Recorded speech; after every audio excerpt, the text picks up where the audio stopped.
Think and Grow Rich. Chapter 7. Organized Planning. The crystallization of desire into action. You have learned that everything man creates or acquires begins in the form of desire. That desire is taken on the first lap of its journey, from the abstract to the concrete, into the workshop of the imagination, where plans for its transition are created and organized. In Chapter 2, you were instructed to take 6 definite, practical steps as your first move in translating the desire for money into its monetary equivalent. One of these steps is the formation of a definite, practical plan, or plans, through which this transformation may be made. You will now be instructed how to build plans which will be practical, viz. Ally yourself with a group of as many people as you may need for the creation and carrying out of your plan, or plans for the accumulation of money, making use of the mastermind principle described in a later chapter. Compliance with this instruction is absolutely essential. Do not neglect it. Before forming your mastermind alliance, decide what advantages and benefits you may offer the individual members of your group in return for their cooperation. No one will work indefinitely without some form of compensation. No intelligent person will either request or expect another to work without adequate compensation, although this may not always be in the form of money. Arrange to meet with the members of your mastermind group at least twice a week, and more often if possible, until you have jointly perfected the necessary plan, or plans for the accumulation of money. Maintain perfect harmony between yourself and every member of your mastermind group. If you fail to carry out this instruction to the letter, you may expect to meet with failure. The mastermind principle cannot obtain where perfect harmony does not prevail. Keep in mind these facts. First, you are engaged in an undertaking of major importance to you. To be sure of success, you must have plans which are faultless. Second, you must have the advantage of the experience, education, native ability and imagination of other minds. This is in harmony with the methods followed by every person who has accumulated a great fortune. No individual has sufficient experience, education, native ability, and knowledge to ensure the accumulation of a great fortune, without the cooperation of other people. Every plan you adopt, in your endeavor to accumulate wealth, should be the joint creation of yourself and every other member of your mastermind group. You may originate your own plans, either in whole or in part, but see that those plans are checked and approved by the members of your mastermind alliance. If the first plan which you adopt does not work successfully, replace it with a new plan. If this new plan fails to work, replace it, in turn with still another, and so on, until you find a plan which does work. Right here is the point at which the majority of men meet with failure, because of their lack of persistence in creating new plans to take the place of those which fail. The most intelligent man living cannot succeed in accumulating money nor in any other undertaking without plans which are practical and workable. Just keep this fact in mind, and remember when your plans fail, that temporary defeat is not permanent failure. It may only mean that your plans have not been sound. Build other plans. Start all over again. Thomas A. Edison failed 10,000 times before he perfected the incandescent electric light bulb. That ICER he met with temporary defeat 10,000 times before his efforts were crowned with success. Temporary defeat should mean only one thing: the certain knowledge that there is something wrong with your plan. Millions of men go through life in misery and poverty, because they lack a sound plan through which to accumulate a fortune. Henry Ford accumulated a fortune, not because of his superior mind, but because he adopted and followed a plan which proved to be sound. 1,000 men could be pointed out, each with a better education than Ford's, yet each of whom lives in poverty, because he does not possess the right plan for the accumulation of money. Your achievement can be no greater than your plans are sound. That may seem to be an axiomatic statement, but it is true. Samuel Insull lost his fortune of over $100 million. The Insull fortune was built on plans which were sound. The business depression forced Mr. Insull to change his plans, and the change brought temporary defeat, because his new plans were not sound. Mr. Insull is now an old man. He may, consequently, accept failure instead of temporary defeat, but if his experience turns out to be failure, it will be for the reason that he lacks the fire of persistence to rebuild his plans. No man is ever whipped until he quits in his own mind. This fact will be repeated many times, because it is so easy to take the count at the first sign of defeat. James J. Hill met with temporary defeat when he first endeavored to raise the necessary capital to build a railroad from the east to the west, but he, too, turned defeat into victory through new plans. Henry Ford met with temporary defeat, not only at the beginning of his automobile career, but after he had gone far toward the top. He created new plans, and went marching on to financial victory. We see men who have accumulated great fortunes, but we often recognize only their triumph, overlooking the temporary defeats which they had to surmount before arriving. No follower of this philosophy can reasonably expect to accumulate a fortune without experiencing temporary defeat. When defeat comes, accept it as a signal that your plans are not sound. Rebuild those plans, and set sail once more toward your coveted goal. If you give up before your goal has been reached, you are a quitter. A quitter never wins, and a winner never quits. Lift this sentence out,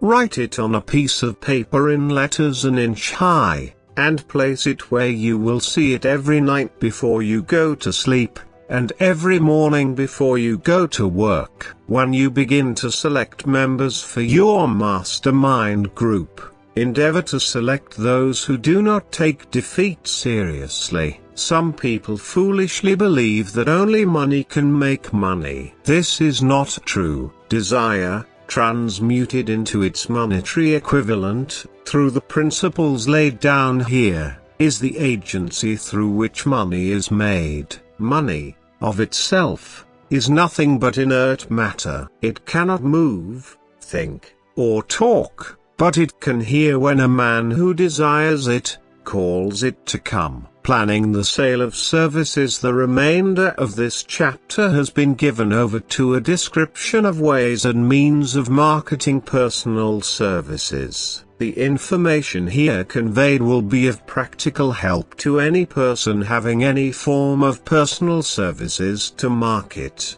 but it will be of priceless benefit to those who aspire to leadership in their chosen occupations. Intelligent planning is essential for success in any undertaking designed to accumulate riches. Here will be found detailed instructions to those who must begin the accumulation of riches by selling personal services. It should be encouraging to know that practically all the great fortunes began in the form of compensation for personal services, or from the sale of ideas. What else, except ideas and personal services, would one not possessed of property have to give in return for riches? Broadly speaking, there are two types of people in the world. One type is known as leaders, and the other as followers. Decide at the outset whether you intend to become a leader in your chosen calling, or remain a follower. The difference in compensation is vast. The follower cannot reasonably expect the compensation to which a leader is entitled,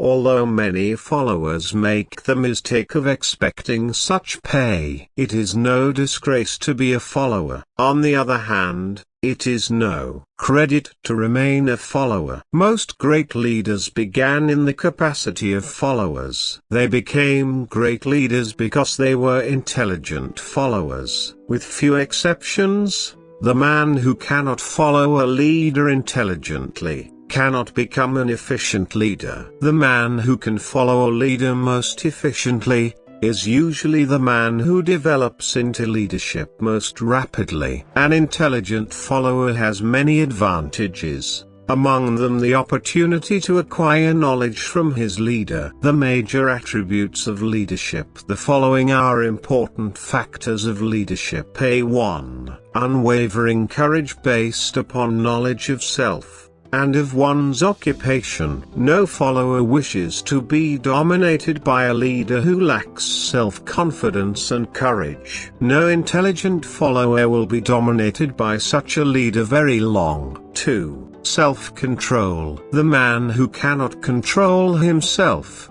can never control others. Self-control sets a mighty example for one's followers, which the more intelligent will emulate. 3. A keen sense of justice. Without a sense of fairness and justice, no leader can command and retain the respect of his followers. 4. Definiteness of decision. The man who wavers in his decisions shows that he is not sure of himself. He cannot lead others successfully. 5.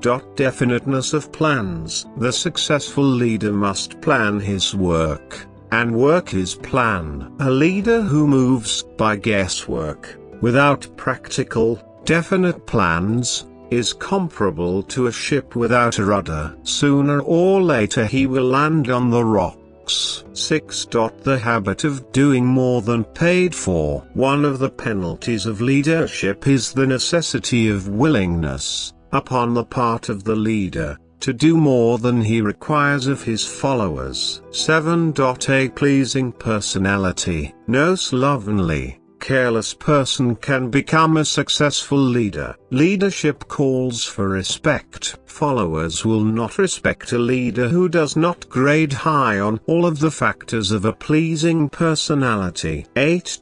Sympathy and understanding. The successful leader must be in sympathy with his followers. Moreover, he must understand them and their problems. 9. Mastery of detail. Successful leadership calls for mastery of details of the leader's position. 10. Willingness to assume full responsibility. The successful leader must be willing to assume responsibility for the mistakes and the shortcomings of his followers. If he tries to shift this responsibility, he will not remain the leader. If one of his followers makes a mistake, and shows himself incompetent, the leader must consider that it is he who failed. 11. Cooperation. The successful leader must understand and apply the principle of cooperative effort and be able to induce his followers to do the same. Leadership calls for power, and power calls for cooperation. There are two forms of leadership. The first, and by far the most effective, is leadership by consent of, and with the sympathy of the followers. The second is leadership by force, without the consent and sympathy of the followers. History is filled with evidences that leadership by force cannot endure. The downfall and disappearance of dictators and kings is significant. It means that people will not follow forced leadership indefinitely. The world has just entered a new era of relationship between leaders and followers. which very clearly calls for new leaders, and a new brand of leadership in business and industry. Those who belong to the old school of leadership by force must acquire an understanding of the new brand of leadership, cooperation, or be relegated to the rank and file of the followers. There is no other way out for them. The relationship of employer and employee, or of leader and follower,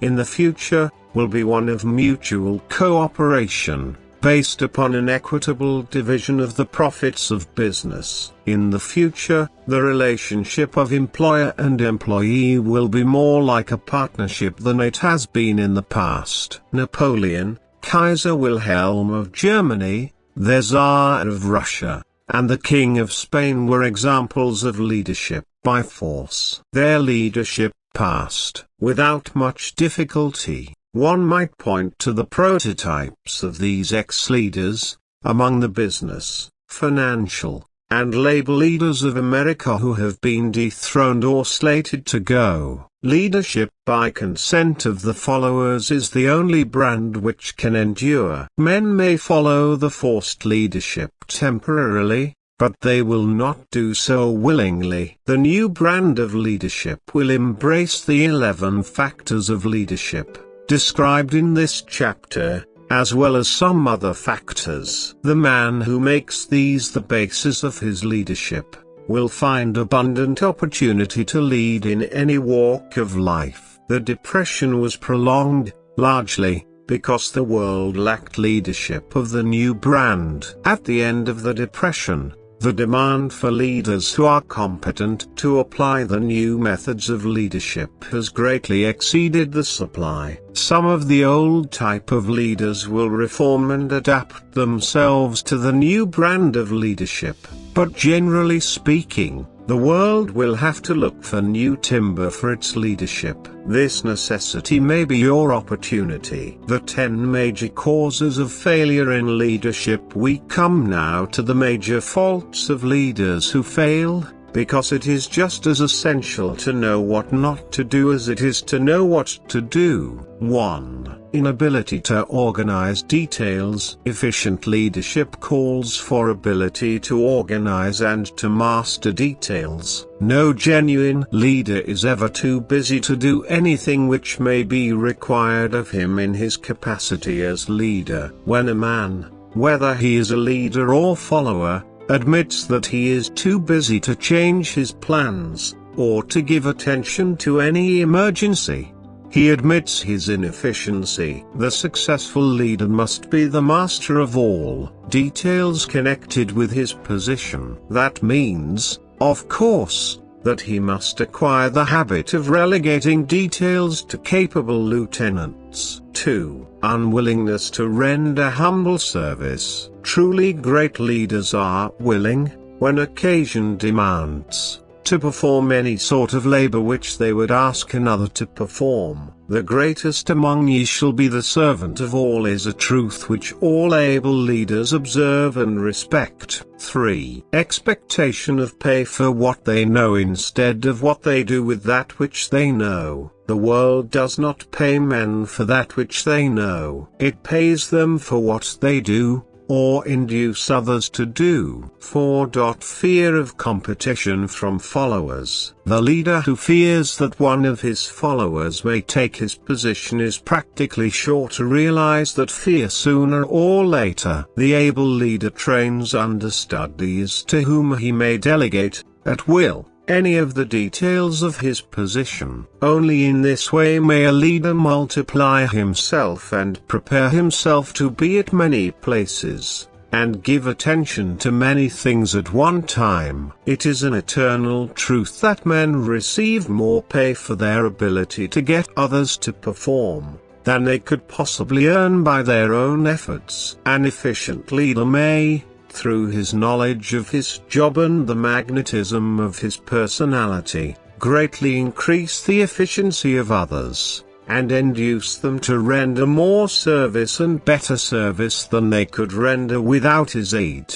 5. Lack of imagination. Without imagination, the leader is incapable of meeting emergencies, and of creating plans by which to guide his followers efficiently. 6. Selfishness. The leader who claims all the honor for the work of his followers is sure to be met by resentment. The really great leader claims none of the honors. He is contented to see the honors, when there are any, go to his followers, because he knows that most men will work harder for commendation and recognition than they will for money alone. 7. Intemperance. Followers do not respect an intemperate leader. Moreover, intemperance in any of its various forms destroys the endurance and the vitality of all who indulge in it. 8. Disloyalty. Perhaps this should have come at the head of the list. The leader who is not loyal to his trust, and to his associates, those above him, and those below him, cannot long maintain his leadership. Disloyalty marks one as being less than the dust of the earth, and brings down on one's head the contempt he deserves. Lack of loyalty is one of the major causes of failure in every walk of life. 9. Emphasis of the authority of leadership. The efficient leader leads by encouraging, and not by trying to instill fear in the hearts of his followers. The leader who tries to impress his followers with his authority comes within the category of leadership through force. If a leader is a real leader, he will have no need to advertise that fact except by his conduct to his sympathy, understanding, fairness, and a demonstration that he knows his job. 10. Emphasis of title. The competent leader requires no title to give him the respect of his followers. The man who makes too much over his title generally has little else to emphasize. The doors to the office of the real leader are open to all who wish to enter, and his working quarters are free from formality or ostentation. These are among the more common of the causes of failure in leadership. Any one of these faults is sufficient to induce failure. Study the list carefully if you aspire to leadership, and make sure that you are free of these faults. Some fertile fields in which new leadership will be required. Before leaving this chapter, your attention is called to a few of the fertile fields in which there has been a decline of leadership, and in which the new type of leader may find an abundance of opportunity. First, in the field of politics there is a most insistent demand for new leaders, a demand which indicates nothing less than an emergency. The majority of politicians have, seemingly, become high-grade, legalized racketeers. They have increased taxes and debauched the machinery of industry and business until the people can no longer stand the burden. Second, the banking business is undergoing a reform. The leaders in this field have almost entirely lost the confidence of the public. Already the bankers have sensed the need of reform, and they have begun it. Third, industry calls for new leaders. The old type of leaders thought and moved in terms of dividends instead of thinking and moving in terms of human equations. The future leader in industry, to endure, must regard himself as a quasi-public official whose duty it is to manage his trust in such a way that it will work hardship on no individual, or group of individuals. Exploitation of working men is a thing of the past. Let the man who aspires to leadership in the field of business, industry, and labor remember this. Fourth, the religious leader of the future will be forced to give more attention to the temporal needs of his followers, in the solution of their economic and personal problems of the present,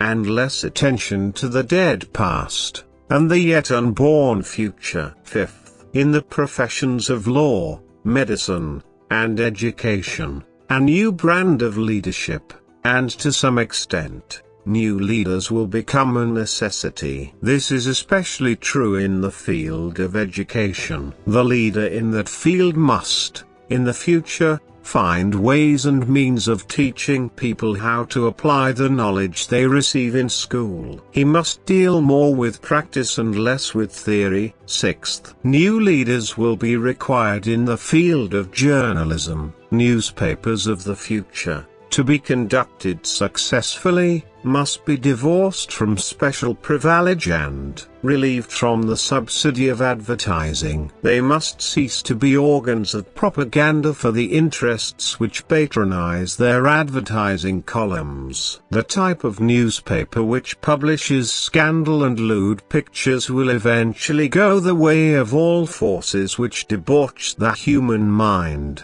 These are but a few of the fields in which opportunities for new leaders and a new brand of leadership are now available. The world is undergoing a rapid change. This means that the media through which the changes in human habits are promoted must be adapted to the changes. The media here described are the ones which, more than any others, determine the trend of civilization. When and how to apply for a position. The information described here is the net result of many years of experience during which thousands of men and women were helped to market their services effectively. It can, therefore, be relied upon as sound and practical. Media through which services may be marketed. Experience has proved that the following media offer the most direct and effective methods of bringing the buyer and seller of personal services together. 1. Employment bureaus. Care must be taken to select only reputable bureaus, the management of which can show adequate records of achievement of satisfactory results. There are comparatively few such bureaus. 2. Advertising in newspapers, trade journals, magazines, and radio. Classified advertising may usually be relied upon to produce satisfactory results in the case of those who apply for clerical or ordinary salaried positions.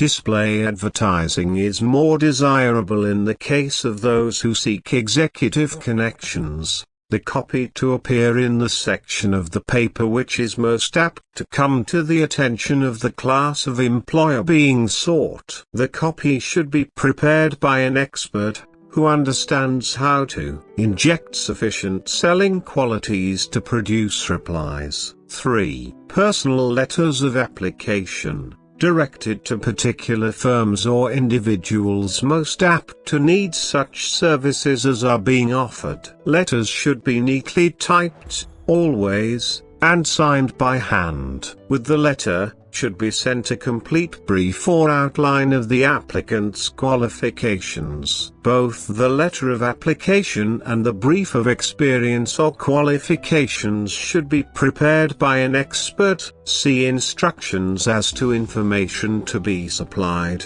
4. Application through personal acquaintances. When possible, the applicant should endeavor to approach prospective employers through some mutual acquaintance. This method of approach is particularly advantageous in the case of those who seek executive connections and do not wish to appear to be peddling themselves. 5. Application in person. In some instances, it may be more effective if the applicant offers personally his services to prospective employers, in which event a complete written statement of qualifications for the position should be presented, for the reason that prospective employers often wish to discuss with associates one's record. Information to be supplied in a written brief. This brief should be prepared as carefully as a lawyer would prepare the brief of a case to be tried in court. Unless the applicant is experienced in the preparation of such briefs, an expert should be consulted, and his services enlisted for this purpose. Successful merchants employ men and women who understand the art and the psychology of advertising to present the merits of their merchandise. One who has personal services for sale should do the same. The following information should appear in the brief. 1. Education. State briefly, but definitely, what schooling you have had, and in what subjects you specialized in school, giving the reasons for that specialization. 2. Experience. If you have had experience in connection with positions similar to the one you seek, describe it fully. State names and addresses of former employers. Be sure to bring out clearly any special experience you may have had which would equip you to fill the position you seek. 3. References. Practically every business firm desires to know all about the previous records, antecedents, etc., of prospective employees who seek positions of responsibility. Attach to your brief photostatic copies of letters from A. Former employers, B. Teachers under whom you studied, C. Prominent people whose judgment may be relied upon. 4. Photograph of self. Attach to your brief a recent, unmounted photograph of yourself. 5. Apply for a specific position. Avoid application for a position without describing exactly what particular position you seek. Never apply for just a position that indicates you lack specialized qualifications. 6. State your qualifications for the particular position for which you apply. Give full details as to the reason you believe you are qualified for the particular position you seek. This is the application. It will determine, more than anything else, what consideration you receive. 7. Offer to go to work on probation. In the majority of instances, if you are determined to have the position for which you apply,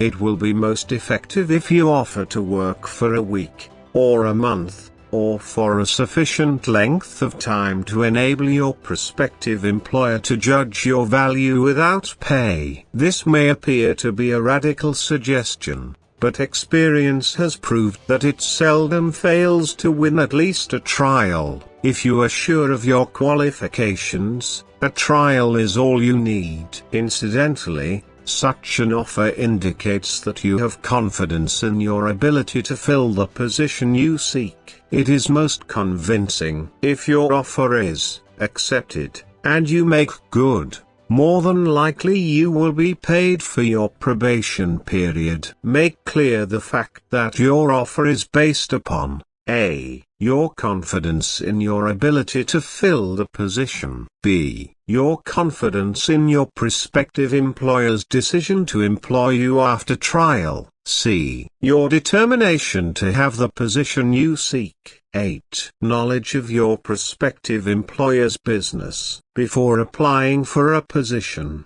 do sufficient research in connection with the business to familiarize yourself thoroughly with that business, and indicate in your brief the knowledge you have acquired in this field. This will be impressive, as it will indicate that you have imagination, and a real interest in the position you seek. Remember that it is not the lawyer who knows the most law, but the one who best prepares his case, who wins. If your case is properly prepared and presented, your victory will have been more than half won at the outset. Do not be afraid of making your brief too long. Employers are just as much interested in purchasing the services of well-qualified applicants as you are in securing employment. In fact, the success of most successful employers is due, in the main, to their ability to select well-qualified lieutenants. They want all the information available. Remember another thing: neatness in the preparation of your brief will indicate that you are a painstaking person. I have helped to prepare briefs for clients which were so striking and out of the ordinary that they resulted in the employment of the applicant without a personal interview. When your brief has been completed, have it neatly bound by an experienced binder, and lettered by an artist, or printer similar to the following, brief of the qualifications of Robert K. Smith applying for the position of private secretary to the president of the blank company, Incorporated. Change names each time brief is shown. This personal touch is sure to command attention. Have your brief neatly typed or mimeographed on the finest paper you can obtain, and bound with a heavy paper of the book cover variety,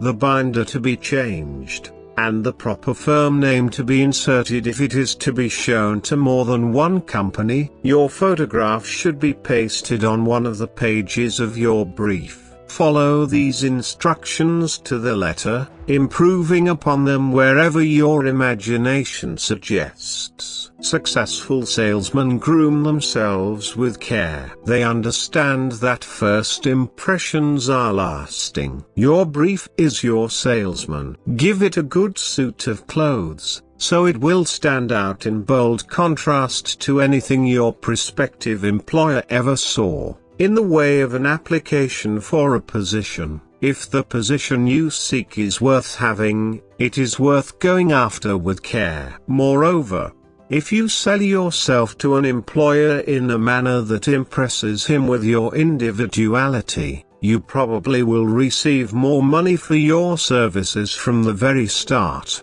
than you would if you applied for employment in the usual conventional way. If you seek employment through an advertising agency, or an employment agency, have the agent use copies of your brief in marketing your services. This will help to gain preference for you, both with the agent and the prospective employers. How to get the exact position you desire. Everyone enjoys doing the kind of work for which he is best suited. An artist loves to work with paints, a craftsman with his hands, a writer loves to write. Those with less definite talents have their preferences for certain fields of business and industry. If America does anything well, it offers a full range of occupations: tilling the soil, manufacturing, marketing, and the professions. First, decide exactly what kind of a job you want. If the job doesn't already exist, perhaps you can create it. Second, choose the company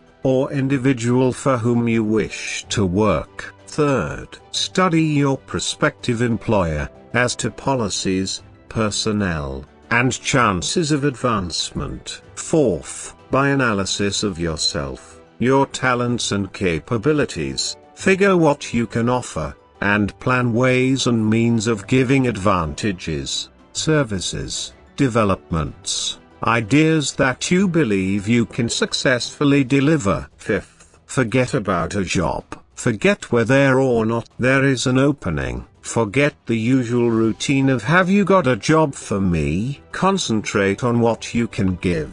Sixth, once you have your plan in mind, arrange with an experienced writer to put it on paper in neat form, and in full detail. Seventh, present it to the proper person with authority and he will do the rest. Every company is looking for men who can give something of value, whether it be ideas, services, or connections. Every company has room for the man who has a definite plan of action which is to the advantage of that company. This line of procedure may take a few days or weeks of extra time, but the difference in income, in advancement, and in gaining recognition will save years of hard work at small pay. It has many advantages, the main one being that it will often save from 1 to 5 years of time in reaching a chosen goal. Every person who starts, or gets in halfway up the ladder, does so by deliberate and careful planning, excepting, of course, the boss son. The new way of marketing services jobs are now partnerships. Men and women who market their services to best advantage in the future must recognize the stupendous change which has taken place in connection with the relationship between employer and employee. In the future, the golden rule, and not the rule of gold, will be the dominating factor in the marketing of merchandise as well as personal services. The future relationship between employers and their employees will be more in the nature of a partnership consisting of A. The employer, B. The employee, C. The public they serve. This new way of marketing personal services is called new for many reasons. First, both the employer and the employee of the future will be considered as fellow employees whose business it will be to serve the public efficiently. In times past, employers and employees have bartered among themselves, driving the best bargains they could with one another, not considering that in the final analysis they were, in reality, bargaining at the expense of the third party, the public they served. The Depression served as a mighty protest from an injured public, whose rights had been trampled upon in every direction by those who were clamoring for individual advantages and profits. When the debris of the Depression shall have been cleared away, and business shall have been once again restored to balance, both employers and employees will recognize that they are no longer privileged to drive bargains at the expense of those whom they serve. The real employer of the future will be the public. This should be kept uppermost in mind by every person seeking to market personal services effectively. Nearly every railroad in America is in financial difficulty. Who does not remember the day when, if a citizen inquired at the ticket office the time of departure of a train, he was abruptly referred to the bulletin board instead of being politely given the information? The streetcar companies have experienced a change of times also. There was a time not so very long ago when streetcar conductors took pride in giving argument to passengers. Many of the streetcar tracks have been removed and passengers ride on a bus, whose driver is the last word in politeness. All over the country streetcar tracks are rusting from abandonment, or have been taken up. Wherever streetcars are still in operation, passengers may now ride without argument, and one may even hail the car in the middle of the block, and the motorman will obligingly pick him up. How times have changed. That is just the point I am trying to emphasize. Times have changed. Moreover, the change is reflected not merely in railroad offices and on streetcars, but in other walks of life as well. The public be damned policy is now passé / copyright. It has been supplanted by the we are obligingly at your service, sir, policy. The bankers have learned a thing or two during this rapid change which has taken place during the past few years. Impoliteness on the part of a bank official, or bank employee today is as rare as it was conspicuous a dozen years ago. In the years past, some bankers, not all of them, of course, carried an atmosphere of austerity which gave every would-be borrower a chill when he even thought of approaching his banker for a loan. The thousands of bank failures during the Depression had the effect of removing the mahogany doors behind which bankers formerly barricaded themselves. They now sit at desks in the open, where they may be seen and approached at will by any depositor, or by anyone who wishes to see them, and the whole atmosphere of the bank is one of courtesy and understanding. It used to be customary for customers to have to stand and wait at the corner grocery until the clerks were through passing the time of day with friends, and the proprietor had finished making up his bank deposit, before being waited upon. Chain stores, managed by courteous men who do everything in the way of service, short of shining the customer's shoes, have pushed the old-time merchants into the background. Time marches on. Courtesy and service are the watchwords of merchandising today, and apply to the person who is marketing personal services even more directly than to the employer whom he serves, because, in the final analysis, both the employer and his employee are employed by the public they serve. If they fail to serve well, they pay by the loss of their privilege of serving. We can all remember the time when the gas meter reader pounded on the door hard enough to break the panels. When the door was opened,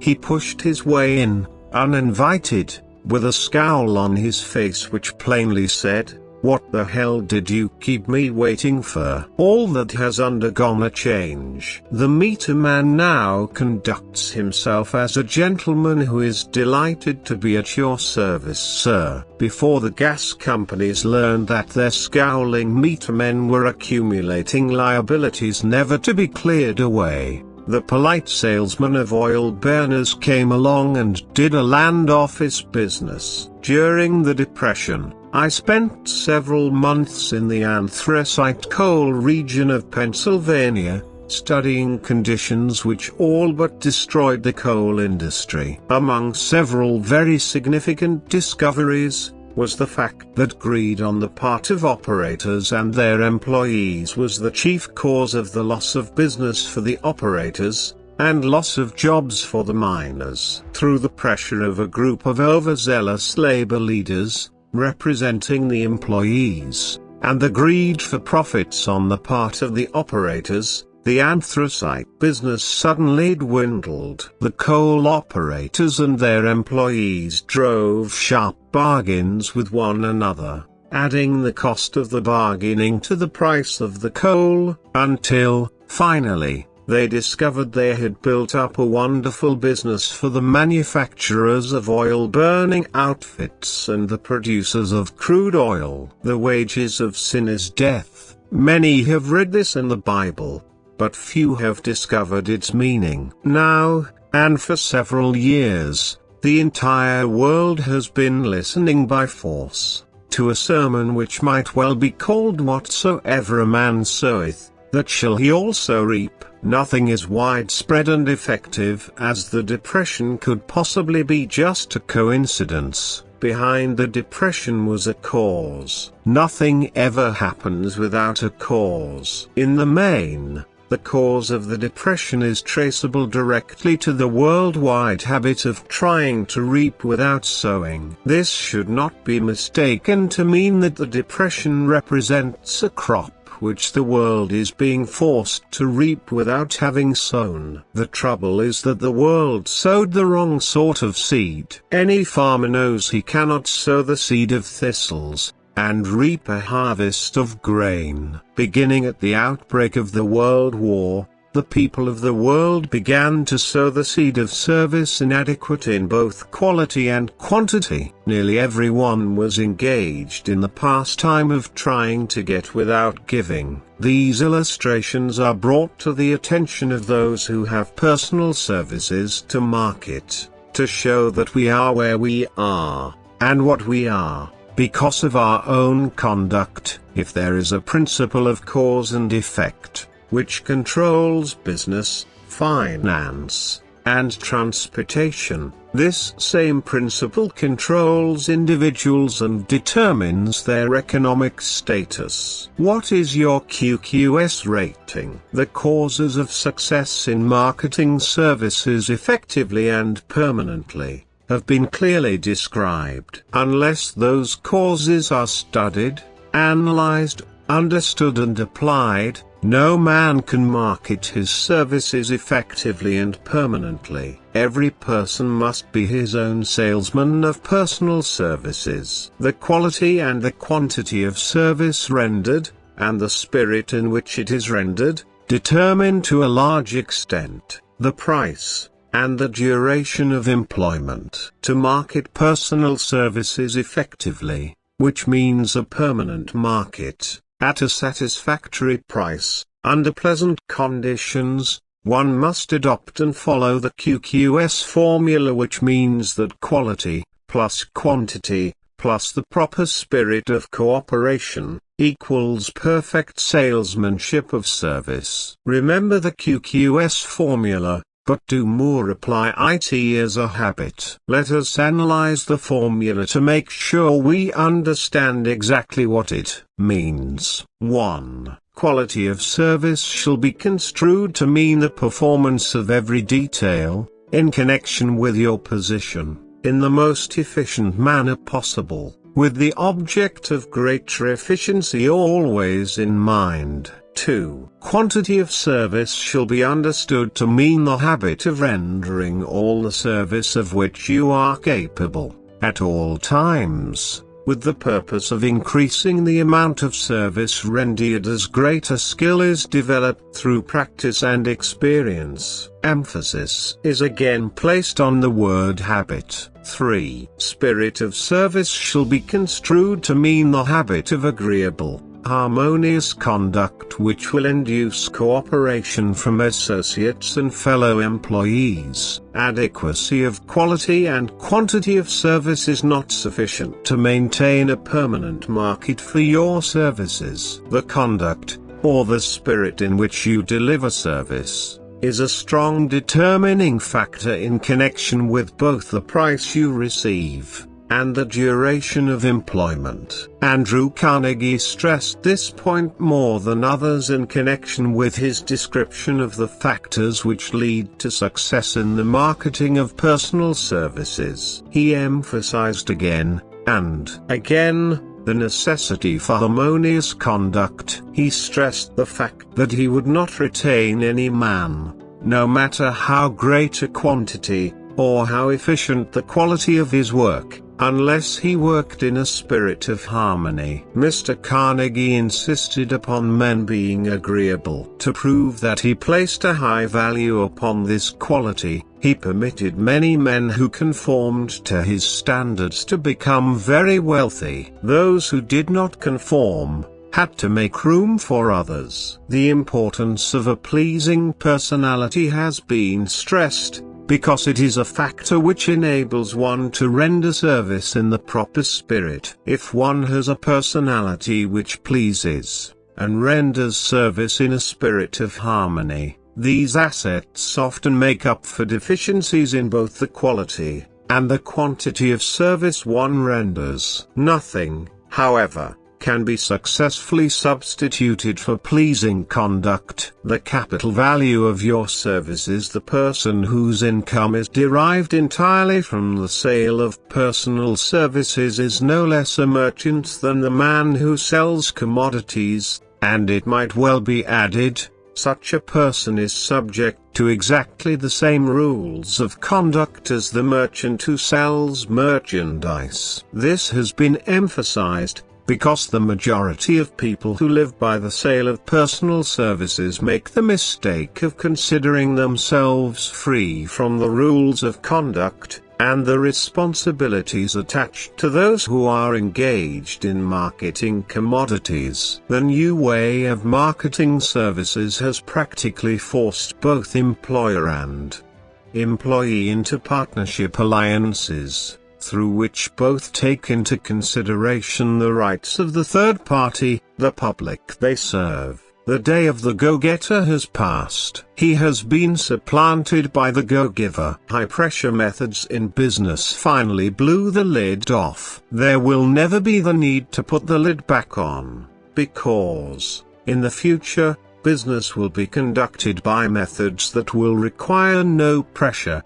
The actual capital value of your brains may be determined by the amount of income you can produce by marketing your services. A fair estimate of the capital value of your services may be made by multiplying your annual income by 16 2/3, as it is reasonable to estimate that your annual income represents 6% of your capital value. Money rents for 6% per annum. Money is worth no more than brains. It is often worth much less. Competent brains, if effectively marketed, represent a much more desirable form of capital than that which is required to conduct a business dealing in commodities, because brains are a form of capital which cannot be permanently depreciated through depressions. nor can this form of capital be stolen or spent. Moreover, the money which is essential for the conduct of business is as worthless as a sand dune, until it has been mixed with efficient brains. The 30 major causes of failure. How many of these are holding you back? Life's greatest tragedy consists of men and women who earnestly try, and fail. The tragedy lies in the overwhelmingly large majority of people who fail, as compared to the few who succeed. I have had the privilege of analyzing several thousand men and women, 98% of whom were classed as failures. There is something radically wrong with a civilization, and a system of education, which permit 98% of the people to go through life as failures. But I did not write this book for the purpose of moralizing on the rights and wrongs of the world. That would require a book 100 times the size of this one. My analysis work proved that there are 30 major reasons for failure, and 13 major principles through which people accumulate fortunes. In this chapter, a description of the 30 major causes of failure will be given. As you go over the list, check yourself by it, point by point, for the purpose of discovering how many of these causes of failure stand between you and success. 1. Unfavorable hereditary background. There is but little, if anything, which can be done for people who are born with a deficiency in brain power. This philosophy offers but one method of bridging this weakness through the aid of the mastermind. Observe with profit, however, that this is the only one of the 30 causes of failure which may not be easily corrected by any individual. 2. Lack of a well-defined purpose in life. There is no hope of success for the person who does not have a central purpose, or definite goal at which to aim. 98 out of every 100 of those whom I have analyzed had no such aim. Perhaps this was the 3. Lack of ambition to aim above mediocrity. We offer no hope for the person who is so indifferent as not to want to get ahead in life, and who is not willing to pay the price. 4. Insufficient education. This is a handicap which may be overcome with comparative ease. Experience has proven that the best educated people are often those who are known as self-made, or self-educated. It takes more than a college degree to make one a person of education. Any person who is educated is one who has learned to get whatever he wants in life without violating the rights of others. Education consists not so much of knowledge, but of knowledge effectively and persistently applied. Men are paid, not merely for what they know, but more particularly for what they do with that which they know. 5. Lack of self-discipline. Discipline comes through self-control. This means that one must control all negative qualities. Before you can control conditions, you must first control yourself. Self-mastery is the hardest job you will ever tackle. If you do not conquer self, you will be conquered by self. You may see at one and the same time both your best friend and your greatest enemy, by stepping in front of a mirror. 6. Ill health. No person may enjoy outstanding success without good health. Many of the causes of ill health are subject to mastery and control. These, in the main, are: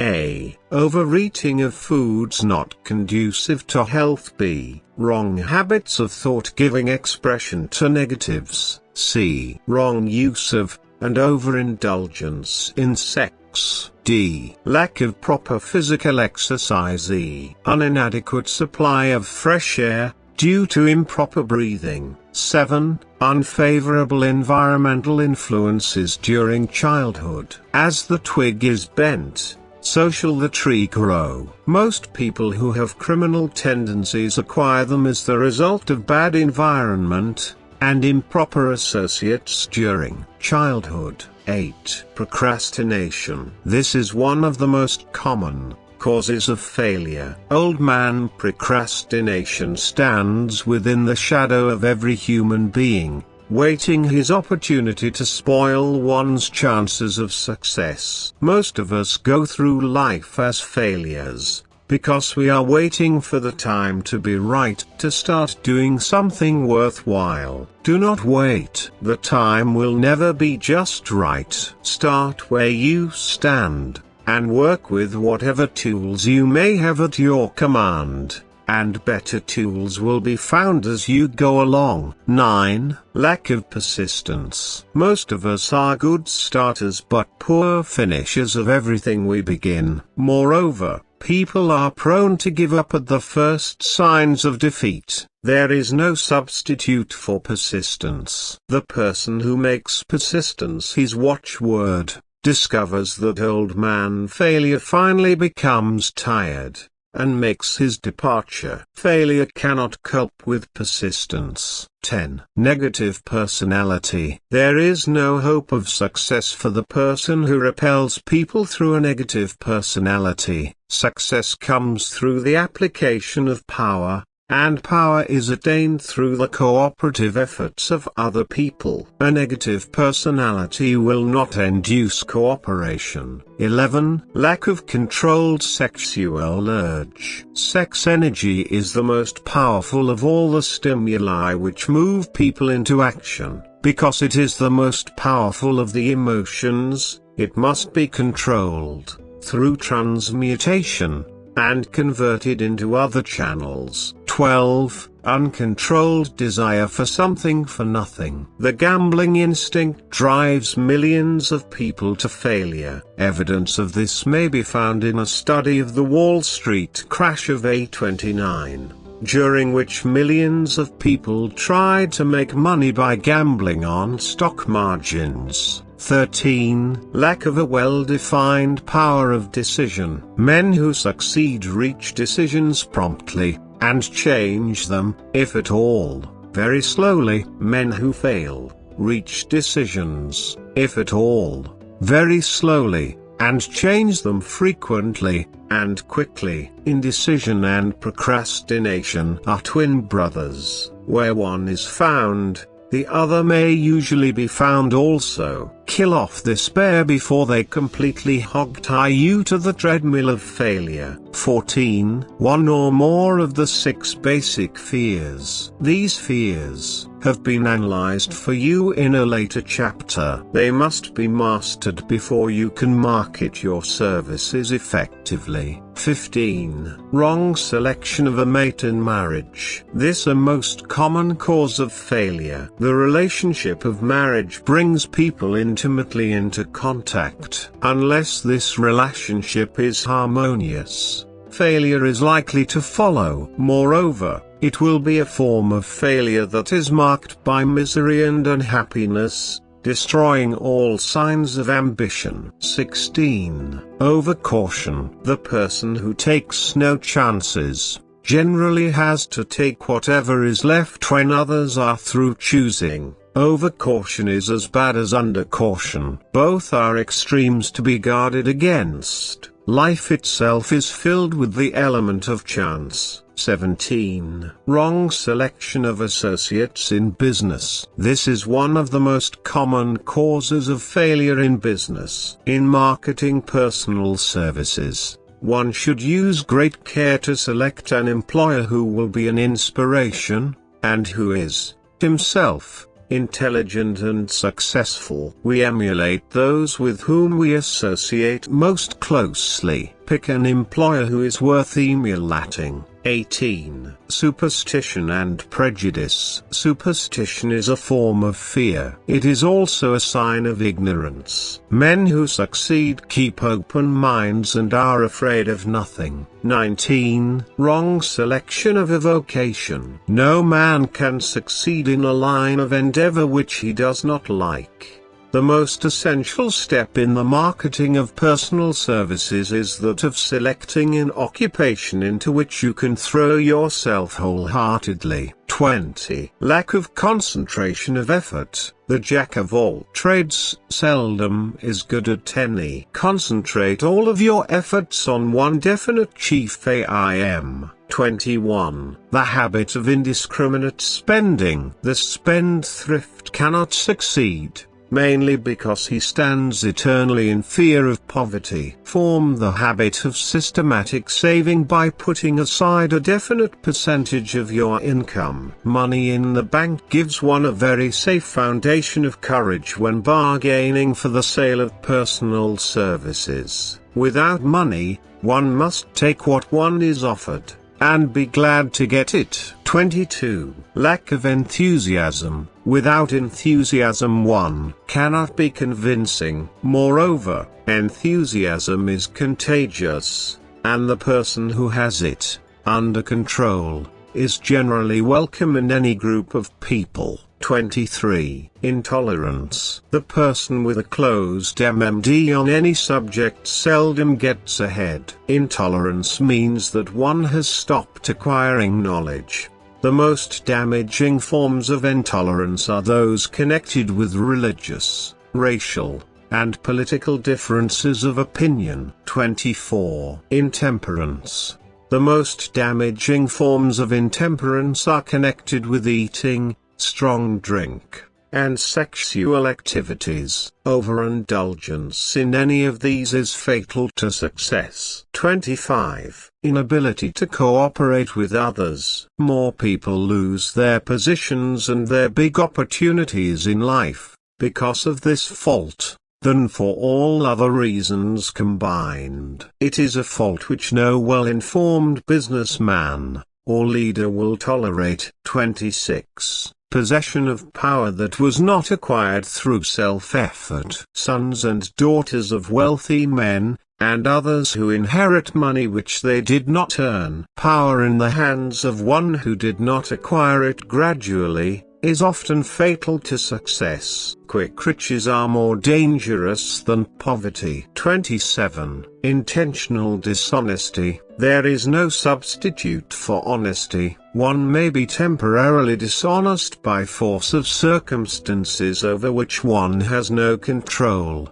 without permanent damage. But there is no hope for the person who is dishonest by choice. Sooner or later, his deeds will catch up with him, and he will pay by loss of reputation, and perhaps even loss of liberty. 28. Egotism and vanity. These qualities serve as red lights which warn others to keep away. They are fatal to success. 29. Guessing instead of thinking. Most people are too indifferent or lazy to acquire facts with which to think accurately. They prefer to act on opinions created by guesswork or snap judgments. 30. Lack of capital. This is a common cause of failure among those who start out in business for the first time, without sufficient reserve of capital to absorb the shock of their mistakes, and to carry them over until they have established a reputation. 31. Under this,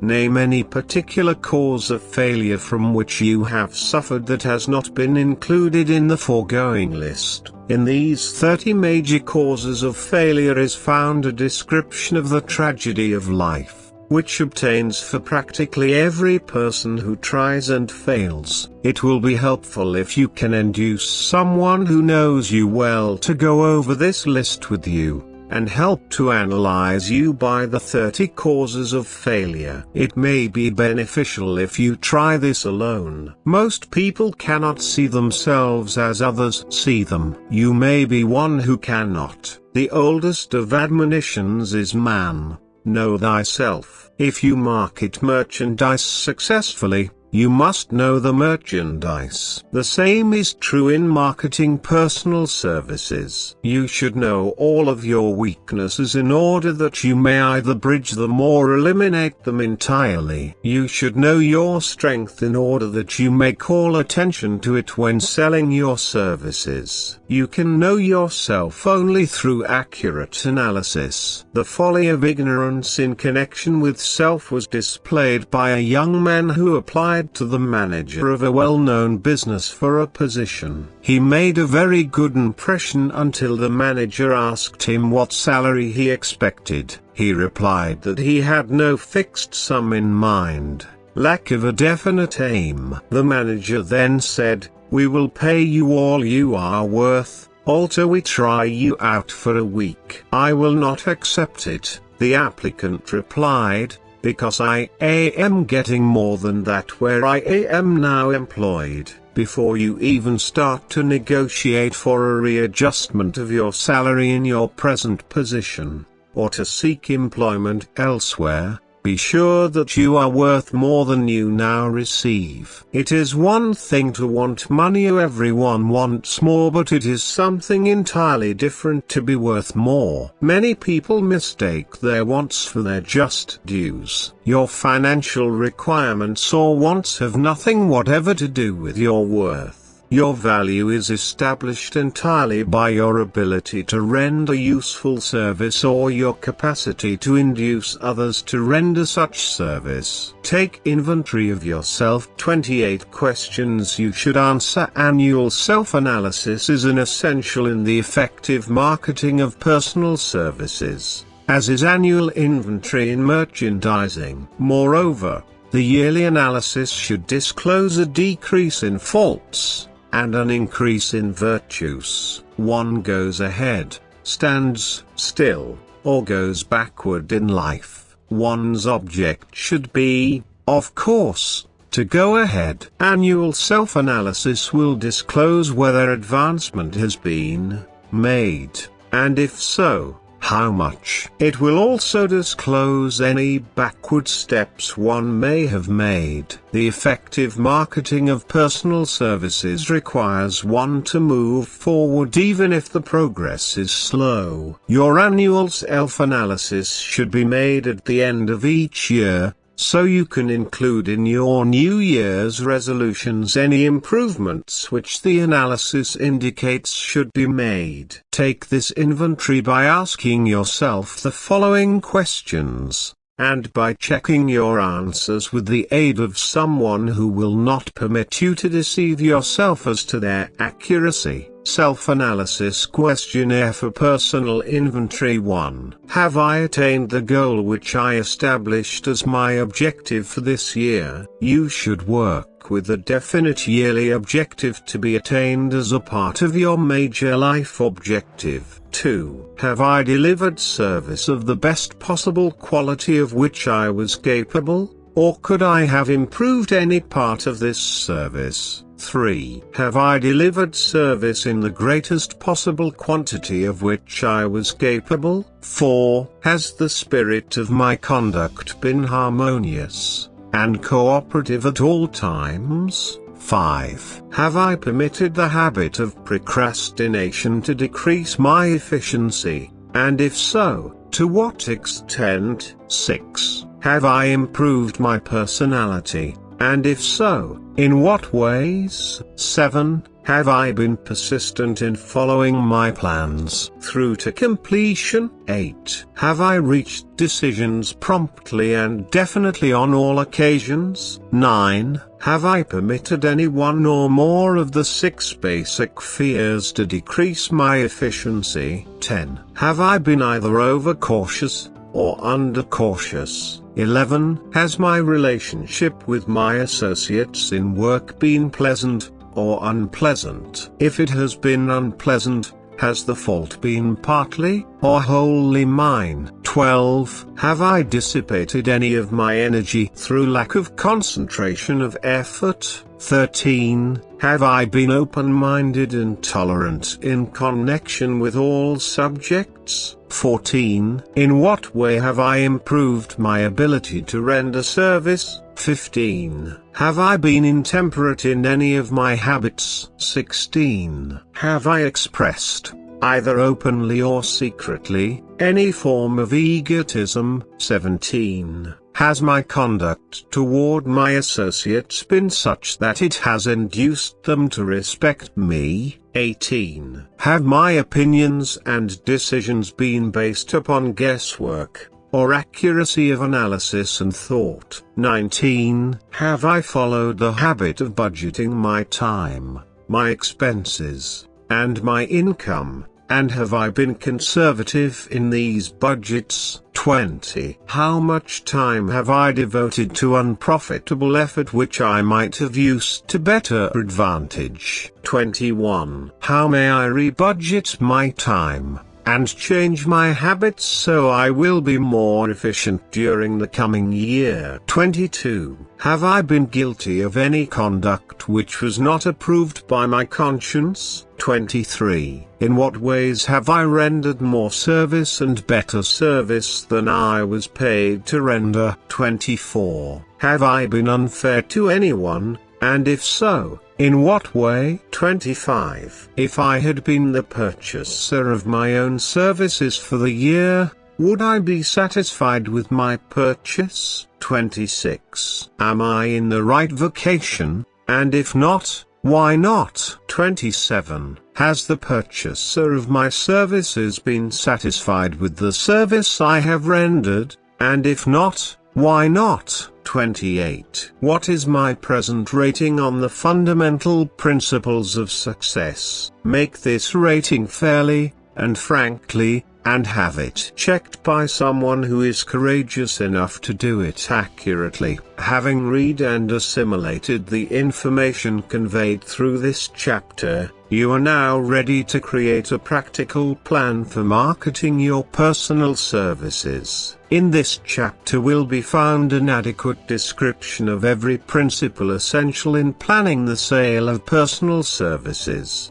including the major attributes of leadership, the most common causes of failure in leadership, a description of the fields of opportunity for leadership, the main causes of failure in all walks of life, and the important questions which should be used in self-analysis. This extensive and detailed presentation of accurate information has been included, because it will be needed by all who must begin the accumulation of riches by marketing personal services. Those who have lost their fortunes, and those who are just beginning to earn money, have nothing but personal services to offer in return for riches. Therefore it is essential that they have available the practical information needed to market services to best advantage. The information contained in this chapter will be of great value to all who aspire to attain leadership in any calling. It will be particularly helpful to those aiming to market their services as business or industrial executives. Complete assimilation and understanding of the information here conveyed will be helpful in marketing one's own services, and it will also help one to become more analytical and capable of judging people. The information will be priceless to personnel directors,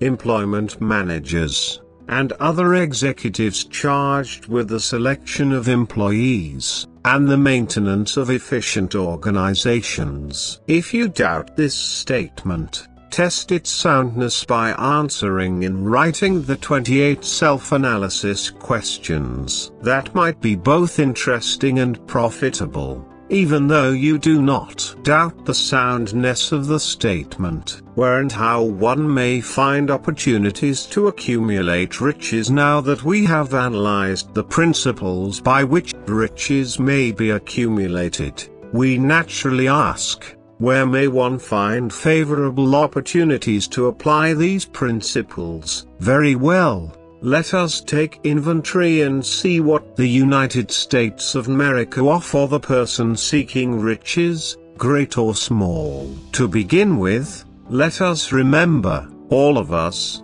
that we live in a country where every law-abiding citizen enjoys freedom of thought and freedom of deed unequaled anywhere in the world. Most of us have never taken inventory of the advantages of this freedom. We have never compared our unlimited freedom with the curtailed freedom in other countries. Here we have freedom of thought, freedom in the choice and enjoyment of education, freedom in religion, freedom in politics, freedom in the choice of a business, profession or occupation, freedom to accumulate and own without molestation all the property we can accumulate, freedom to choose our place of residence, freedom in marriage, freedom through equal opportunity to all races, freedom of travel from one state to another, freedom in our choice of foods, and freedom to aim for any station in life for which we have prepared ourselves,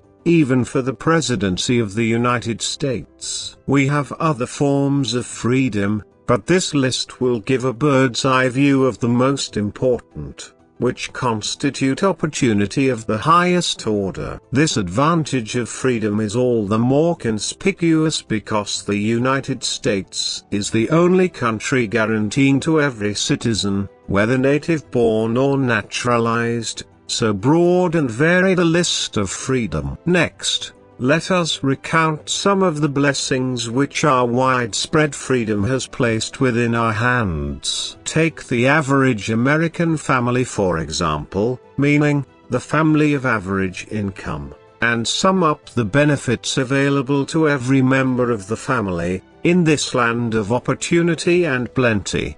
Cost of a simple breakfast, with this astonishing result. Articles of food cost at the breakfast table: grapefruit juice, from Florida. 02 Rippled wheat breakfast food, Kansas farm. 02 Tea, from China. 02 Bananas, from South America. 02 A1/2 Toasted bread, from Kansas farm. 01 Fresh country eggs, from Utah. 0.07 Sugar, from Cuba, or Utah. 00 A1/2 Butter and cream, from New England. 0.03 Grand total. 0.20 It is not very difficult to obtain food in a country where two people can have breakfast consisting of all they want or need for a dime apiece. Observe that this simple breakfast was gathered, by some strange form of magic, from China, South America, Utah, Kansas and the New England states, and delivered on the breakfast table, ready for consumption, in the very heart of the most crowded city in America, at a cost well within the means of the most humble laborer. The cost included all federal, state and city taxes. Here is a fact the politicians did not mention when they were crying out to the voters to throw their opponents out of office because the people were being taxed to death. B. Shelter. This family lives in a comfortable apartment, heated by steam,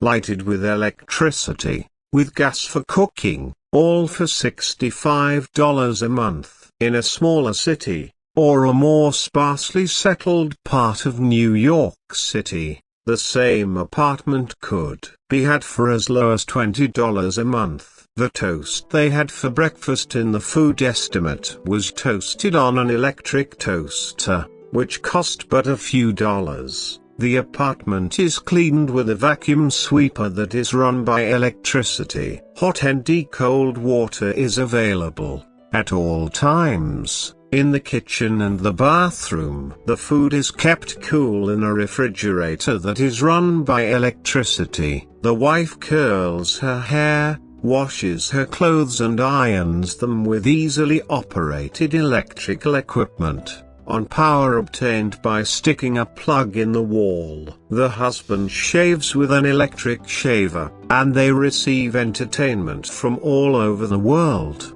24 hours a day, if they want it, without cost, by merely turning the dial of their radio. There are other conveniences in this apartment, but the foregoing list will give a fair idea of some of the concrete evidences of the freedom we, of America, enjoy. And this is neither political nor economic propaganda. See clothing. Anywhere in the United States, the woman of average clothing requirements can dress very comfortably and neatly for less than $200 a year, and the average man can dress for the same, or less. Only the three basic necessities of food, clothing, and shelter have been mentioned. The average American citizen has other privileges and advantages available in return for modest effort, not exceeding 8 hours per day of labor. Among these is the privilege of automobile transportation,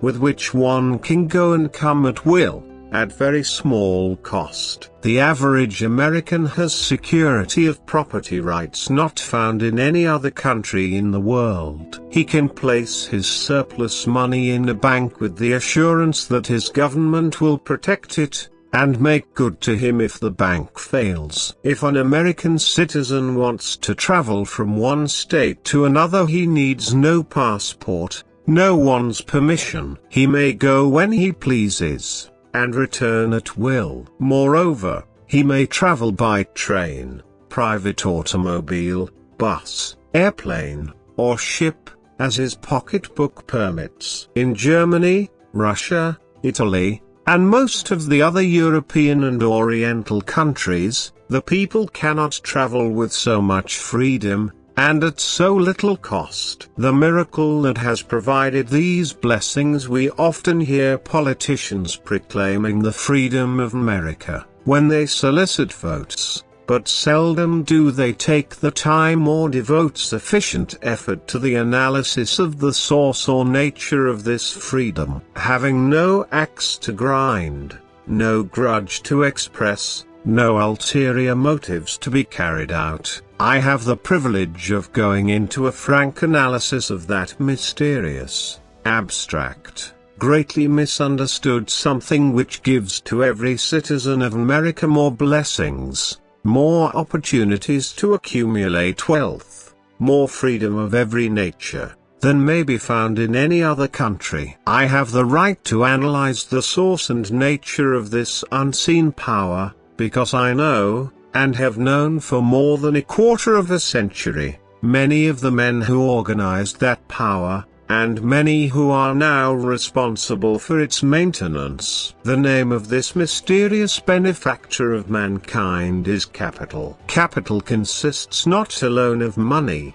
but more particularly of highly organized, intelligent groups of men who plan ways and means of using money efficiently for the good of the public, and profitably to themselves. These groups consist of scientists, educators, chemists, inventors, business analysts, publicity men, transportation experts, accountants, lawyers, doctors, and both men and women who have highly specialized knowledge in all fields of industry and business. They pioneer, experiment, and blaze trails in new fields of endeavor. They support colleges, hospitals, public schools, build good roads, publish newspapers, pay most of the cost of government, and take care of the multitudinous detail essential to human progress. Stated briefly, the capitalists are the brains of civilization, because they supply the entire fabric of which all education, enlightenment and human progress consists. Money, without brains, always is dangerous. Properly used, it is the most important essential of civilization. The simple breakfast here described could not have been delivered to the New York family at a dime each, or at any other price, if organized capital had not provided the machinery, the ships, the railroads, and the huge armies of trained men to operate them. Some slight idea of the importance of organized capital may be had by trying to imagine yourself burdened with the responsibility of collecting, without the aid of capital, and delivering to the New York City family, the simple breakfast described. To supply the tea, you would have to make a trip to China or India, both a very long way from America. Unless you are an excellent swimmer, you would become rather tired before making the round trip.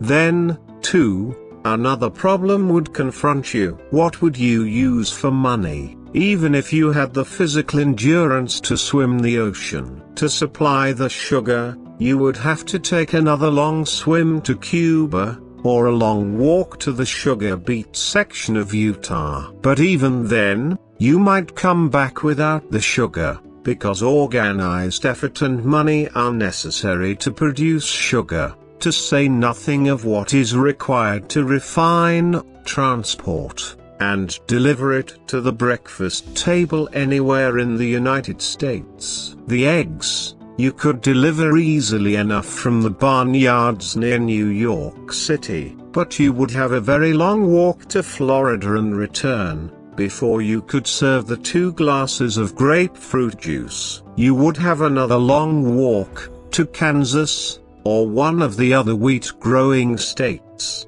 when you went after the 4 slices of wheat bread. The rippled wheat biscuits would have to be omitted from the menu, because they would not be available except through the labor of a trained organization of men and suitable machinery, all of which call for capital. While resting, you could take off for another little swim down to South America, where you would pick up a couple of bananas, and on your return, you could take a short walk to the nearest farm having a dairy and pick up some butter and cream. Then your New York City family would be ready to sit down and enjoy breakfast, and you could collect your 2 dimes for your labor. Seems absurd, doesn't it? Well, the procedure described would be the only possible way these simple items of food could be delivered to the heart of New York City. If we had no capitalistic system, the sum of money required for the building and maintenance of the railroads and steamships used in the delivery of that simple breakfast is so huge that it staggers one's imagination. It runs into hundreds of millions of dollars, not to mention the armies of trained employees required to man the ships and trains. But transportation is only a part of the requirements of modern civilization in capitalistic America. Before there can be anything to haul, something must be grown from the ground, or manufactured and prepared for market. This calls for more millions of dollars for equipment, machinery, boxing, marketing, and for the wages of millions of men and women. Steamships and railroads do not spring up from the earth and function automatically. They come in response to the call of civilization, through the labor and ingenuity and organizing ability of men who have imagination, faith, enthusiasm, decision, persistence. These men are known as capitalists. They are motivated by the desire to build, construct, achieve, render useful service, earn profits and accumulate riches. And, because they render service without which there would be no civilization, they put themselves in the way of great riches. Just to keep the record simple and understandable, I will add that these capitalists are the self-same men of whom most of us have heard soapbox orators speak. They are the same men to whom radicals, racketeers, dishonest politicians and grafting labor leaders refer as the predatory interests. or Wall Street. I am not attempting to present a brief for or against any group of men or any system of economics. I am not attempting to condemn collective bargaining when I refer to grafting labor leaders, nor do I aim to give a clean bill of health to all individuals known as capitalists. The purpose of this book, a purpose to which I have faithfully devoted over a quarter of a century, is to present to all who want the knowledge, the most dependable philosophy through which individuals may accumulate riches in whatever amounts they desire. I have here analyzed the economic advantages of the capitalistic system for the twofold purpose of showing, 1. That all who seek riches must recognize and adapt themselves to the system that controls all approaches to fortunes, large or small, and 2. To present the side of the picture opposite to that being shown by politicians and demagogues who deliberately becloud the issues they bring up, by referring to organized capital as if it was something poisonous. This is a capitalistic country, it was developed through the use of capital, and we who claim the right to partake of the blessings of freedom and opportunity, we who seek to accumulate riches here, may as well know that neither riches nor opportunity would be available to us if organized capital had not provided these benefits. For more than 20 years it has been a somewhat popular and growing pastime for radicals, self-seeking politicians, racketeers, crooked labor leaders, and on occasion religious leaders, to take pot shots at Wall Street, the money changers, and big business. The practice became so general that we witnessed during the business depression, the unbelievable sight of high government officials lining up with the cheap politicians and labor leaders, with the openly avowed purpose of throttling the system which has made industrial America the richest country on earth. The lineup was so general and so well organized that it prolonged the worst depression America has ever known. It cost millions of men their jobs, because those jobs were inseparably a part of the industrial and capitalistic system which formed the very backbone of the nation. During this unusual alliance of government officials and self-seeking individuals who were endeavoring to profit by declaring open season on the American system of industry, a certain type of labor leader joined forces with the politicians and offered to deliver voters in return for legislation designed to permit men to take riches away from industry by organized force of numbers, instead of the better method of giving a fair day's work for a fair day's pay. Millions of men and women throughout the nation are still engaged in this popular pastime of trying to get without giving. Some of them are lined up with labor unions, where they demand shorter hours and more pay. Others do not take the trouble to work at all. They demand government relief and are getting it. Their idea of their rights of freedom was demonstrated in New York City, where violent complaint was registered with the postmaster, by a group of relief beneficiaries, because the postman awakened them at 7:30 a.m. to deliver government relief checks. They demanded that the time of delivery be set up to 10 o'clock. If you are one of those who believe that riches can be accumulated by the mere act of men who organize themselves into groups and demand more pay for less service, if you are one of those who demand government relief without early morning disturbance when the money is delivered to you, if you are one of those who believe in trading their votes to politicians in return for the passing of laws which permit the raiding of the public treasury, you may rest securely on your belief, with certain knowledge that no one will disturb you, because this is a free country where every man may think as he pleases, where nearly everybody can live with but little effort, where many may live well without doing any work whatsoever. However, you should know the full truth concerning this freedom of which so many people boast, and so few understand. As great as it is, as far as it reaches, as many privileges as it provides, it does not, and cannot bring riches without effort. There is but one dependable method of accumulating, and legally holding riches, and that is by rendering useful service. No system has ever been created by which men can legally acquire riches through mere force of numbers, or without giving in return an equivalent value of one form or another. There is a principle known as the law of economics. This is more than a theory. It is a law no man can beat. Mark well the name of the principle, and remember it, because it is far more powerful than all the politicians and political machines. It is above and beyond the control of all the labor unions. It cannot be swayed, nor influenced nor bribed by racketeers or self-appointed leaders in any calling. Moreover,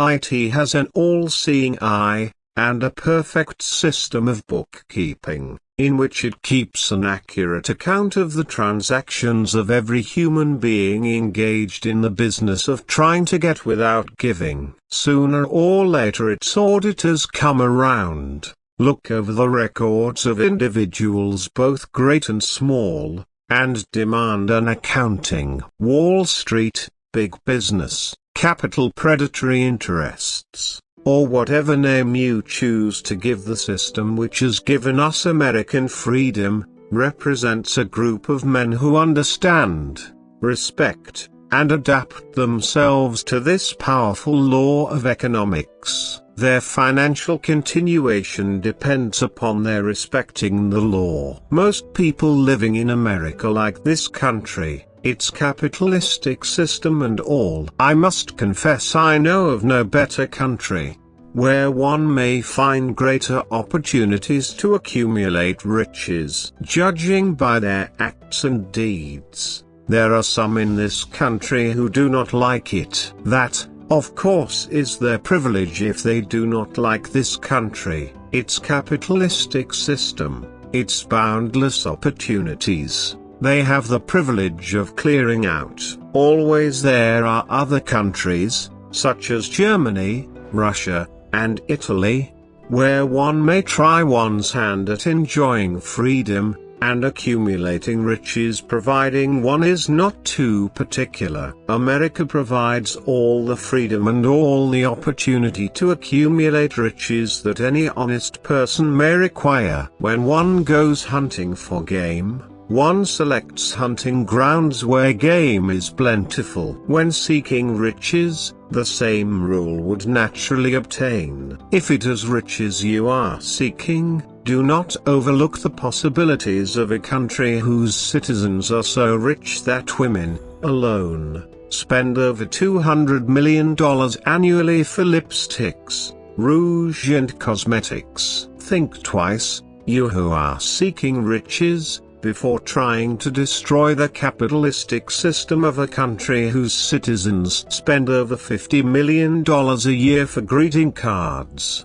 with which to express their appreciation of their freedom. If it is money you are seeking, consider carefully a country that spends hundreds of millions of dollars annually for cigarettes, the bulk of the income from which goes to only 4 major companies engaged in supplying this national builder of nonchalance and quiet nerves. By all means give plenty of consideration to a country whose people spend annually more than $15 million for the privilege of seeing moving pictures, and toss in a few additional millions for liquor, narcotics, and other less potent soft drinks and giggle waters. Do not be in too big a hurry to get away from a country whose people willingly, even eagerly, hand over millions of dollars annually for football, baseball, and prize fights. And,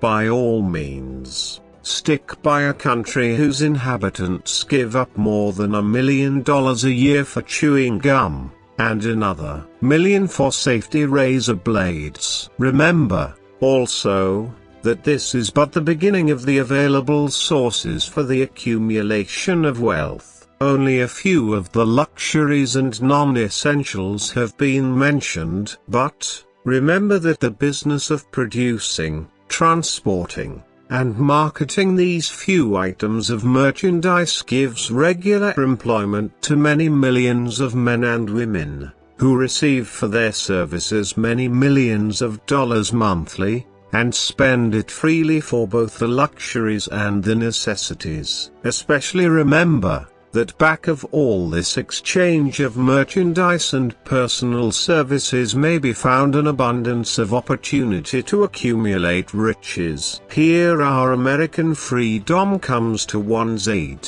There is nothing to stop you, or anyone from engaging in any portion of the effort necessary to carry on these businesses. If one has superior talent, training, experience, one may accumulate riches in large amounts. Those not so fortunate may accumulate smaller amounts. Anyone may earn a living in return for a very nominal amount of labor. So the opportunity has spread its wares before you. Step up to the front, select what you want, create your plan, put the plan into action, and follow through with persistence. Capitalistic America will do the rest. You can depend upon this. Capitalistic America ensures every person the opportunity to render useful service, and to collect riches in proportion to the value of the service. The system denies no one this right, but it does not, and cannot promise something for nothing, because the system, itself, is irrevocably controlled by the law of economics, which neither recognizes nor tolerates for long, getting without giving. The law of economics was passed by nature. There is no Supreme Court to which violators of this law may appeal. The law hands out both penalties for its violation, and appropriate rewards for its observance, without interference or the possibility of interference by any human being. The law cannot be repealed. It is as fixed as the stars in the heavens, and subject to, and a part of the same system that controls the stars. May one refuse to adapt one's self to the law of economics? Certainly. This is a free country, where all men are born with equal rights,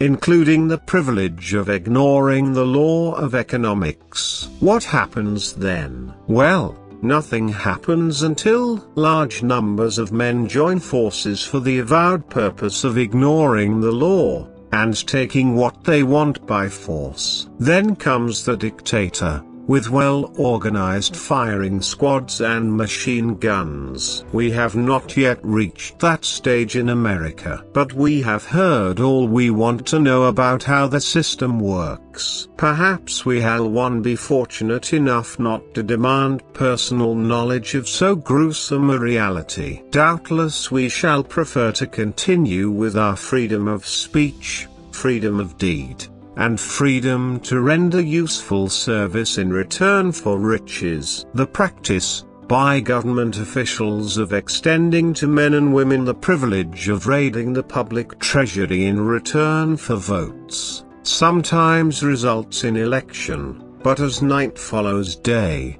the final payoff comes when every penny wrongfully used must be repaid with compound interest on compound interest. If those who make the grab are not forced to repay, the burden falls on their children, and their children's children, even unto the third and fourth generations. There is no way to avoid the debt. Men can, and sometimes do, form themselves into groups for the purpose of crowding wages up, and working hours down. There is a point beyond which they cannot go. It is the point at which the law of economics steps in, and the sheriff gets both the employer and the employees. For 6 years, from 1929 to 1935, the people of America, both rich and poor, barely missed seeing the old man economics hand over to the sheriff all the businesses,